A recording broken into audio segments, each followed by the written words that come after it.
As you know, the government has some legislation coming forward that will eliminate a requirement that a majority of the board members for CLBC be those with developmental disabilities or connected to those with developmental disabilities. Now, as you know, you're intimately connected with the establishment of CLBC, so I'm just wondering, there's been complaints about that change from the developmental disabilities community.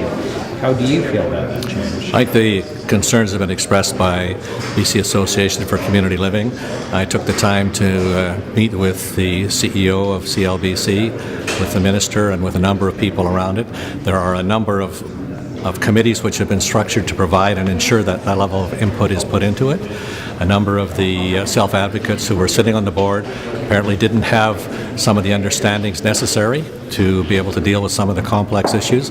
However, it's very important that they provide their perspective on the development of all of the policies, and I've been assured that there are structures and committees put in place to ensure that that will occur, and I've been satisfied that the board will be sensitized to the issues and needs of the self-advocates who were a part of the board until this point. So you're confident that the advisory council that currently exists, that's going to be enough to provide the developmental disabilities community with a voice at CLBC? In fact, there's more than just the advisory council that are being looked at. So I've had some discussions with the CEO, and they're creating other structures that are there. My concern is that they're able to be maintained subsequent to perhaps the departure of that CEO. So these are structures that will have to have a longevity to ensure that we do have that very crucial and important input of self-advocates, which is what, when we originally put the legislation in, that I was so anxious to ensure that we had a majority of the board doing that. I recognize there have been some challenges with that, and hopefully this will allow those challenges to be dealt with, at the same time maintaining that degree of sensitivity to the community living and the developmentally disabled and the self-advocates that we so crucially need to have,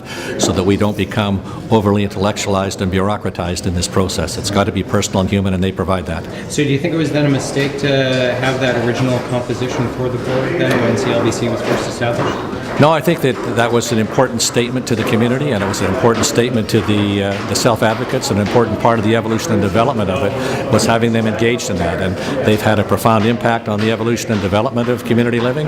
We're leading the world in terms of the models that we have of community living. CLBC is seen as the paragon of service delivery models that allow them to be engaged and a part of their own service delivery and engage in the community. So it's been an important transition and growth around that, and I think it's a positive step, as long as those committees are entrenched, whether it's in regulation or some other format that will keep them in the forefront and keep that sensitivity there.